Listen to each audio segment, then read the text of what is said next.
Paz do Senhor, meus irmãos, como estão? Espero que estejam todos bem. Estamos novamente aqui reunidos para fazer mais um vídeo da Palavra de Deus. E essa semana estive olhando na internet uma pesquisa que fala sobre o Brasil e a espiritualidade e a religião no Brasil. E nessa pesquisa mostra que o Brasil é um dos países mais cristãos do mundo. Segundo essa pesquisa, diz que o Brasil tem 86% dos seus moradores, do seu povo, como cristão. 86%. Diz a pesquisa que 50% são católicos, 36% são cristãos evangélicos de várias igrejas, completando 86%. E sobrando apenas 14% da população brasileira para os ateus, para os incrédulos, para os livre-pensadores, e para aqueles que não têm religião, e para aqueles outros de todas as outras demais religiões que não são cristãos aqui no Brasil. 86% cristão, 14% não cristão. Na totalizade 100% da população brasileira é o que diz esta pesquisa. Veja só. Mas antes de nós começar a estudar e meditar sobre esse assunto, eu gostaria de convidar você a deixar seu like, seu comentário. Embaixo do vídeo está em vermelho escrito inscrever-se. Quero te pedir para nos ajudar. Clique nesse botão inscrever, é automático. Você estará inscrito, não paga nada, ajuda muito. É muito importante, veja esse canal. Você que é cristão, principalmente você que eu estou falando, irmão, irmã, independente de qual igreja que você está servindo a Deus, ajuda muito a nós divulgar esse trabalho para as pessoas dentro do YouTube, para que conheçam a palavra de Deus. Veja que assunto interessante que essa pesquisa mostra, né? Conforme então nós vimos, 86% são cristãos que estão neste país de tamanho de um continente. Mas nós precisamos, para entender realmente o que é ser um cristão, como que se comporta um cristão. Biblicamente, um cristão é ser seguidor de Jesus, seguir a Jesus. Um cristão verdadeiro é praticar as palavras de Jesus, como Jesus ensinou. É viver a vida de Jesus, como o apóstolo Paulo diz, não mais vivo eu, Cristo vive em mim. Um verdadeiro cristão, ele obedece às palavras do nosso Senhor Jesus Cristo.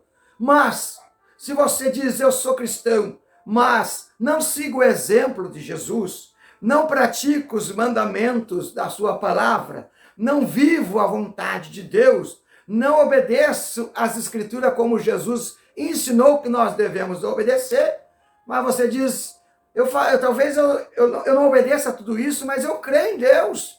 Eu creio de todo o meu coração em Deus. Mas veja o que Tiago diz, capítulo 2 de Tiago, versículo 19. Você crê que existe um só Deus? Faz muito bem. Mas até mesmo o diabo crê e não obedece. Veja, dizer que crê e não obedecer, isso não adianta nada no mundo espiritual. A Bíblia mostra que se nós tiver fé e não tiver obra, a nossa fé é realmente morta. Em Mateus 12, 46, Jesus está ensinando uma quantidade muito grande de pessoas, de discípulos, e de repente chega a mãe de Jesus, seus irmãos, e alguém chama Jesus dizendo, mestre, a tua mãe e teus irmãos estão lá fora e estão te chamando. Jesus olha para todos e diz, quem é a minha mãe? E quem são os meus irmãos? E aponta para os discípulos dizendo, minha mãe, meus irmãos, são aqueles que obedecem a palavra do meu Pai. Então ser cristão não é meramente dizer, eu acredito de todo o coração em Deus.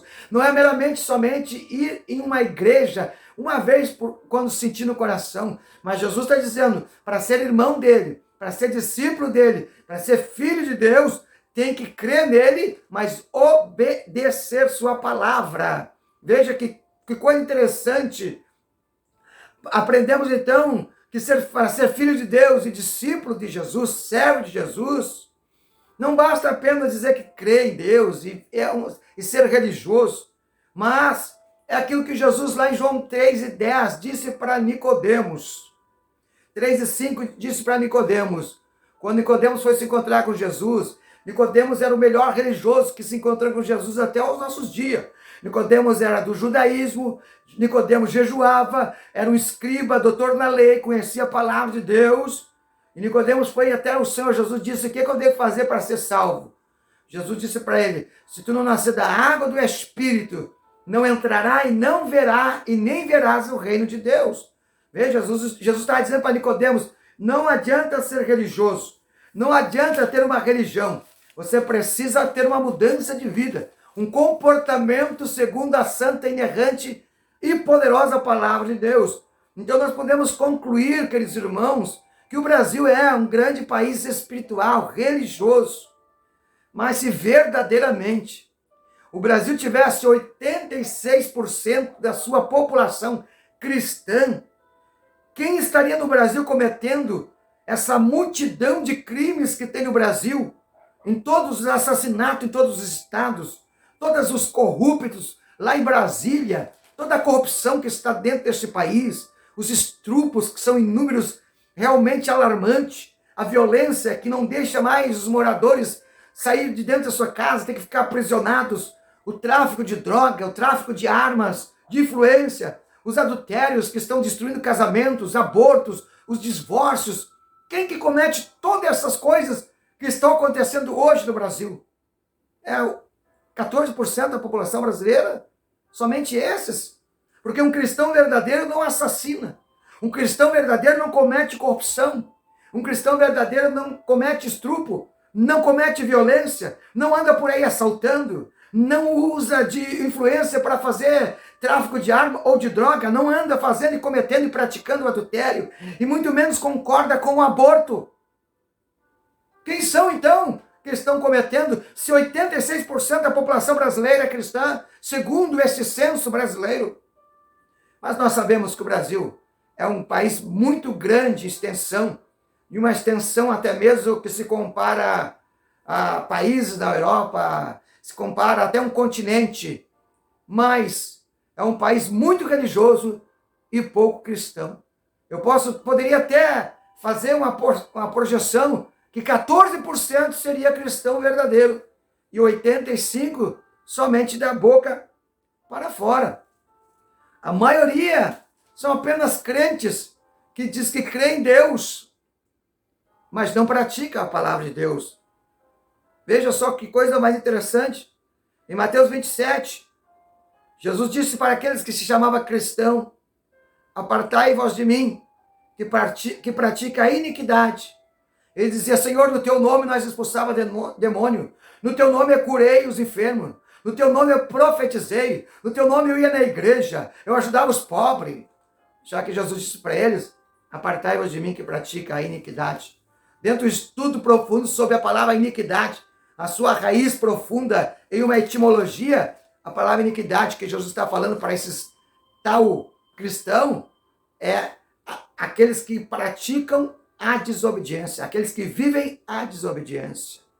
Então nós podemos ver pela prática da violência, da corrupção, das religiosidades que está acontecendo no Brasil, verdadeiramente esse censo aí, ele está extremamente errado. O cristão verdadeiro está muito longe de entrar no percentual de 85% da população brasileira. Que Deus tenha misericórdia de nós. Que Deus tenha misericórdia de nós.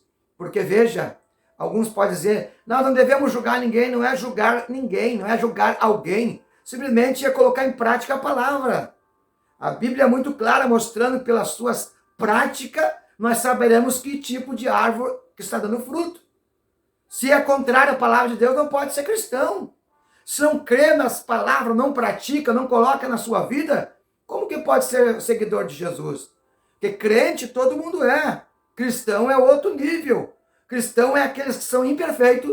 Cristãos são aqueles que erram. Cristãos são aqueles que praticam, mas não concordam. Eles pedem perdão, lutam para não cometer erro. Não vive no pecado permanente em sua vida.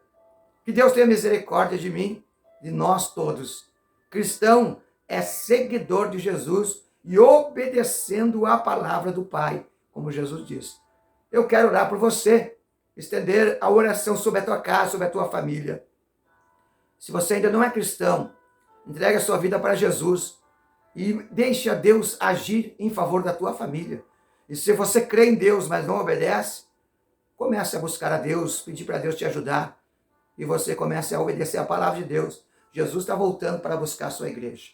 Senhor Deus e Pai, em nome de Jesus, eu oro por todos que estão me ouvindo, por todos os inscritos deste canal de Ensino a Palavra, pelas suas famílias, e peço que o Senhor traga o bálsamo da tua poderosa mão sobre os seus lares, para que eles alcancem a misericórdia e o Senhor faça milagre nesta casa, na vida deste homem, desta mulher, dos seus filhos, na sua vida conjugal, familiar, financeira e espiritual. Te abençoe em nome de Jesus. Deus abençoe a todos.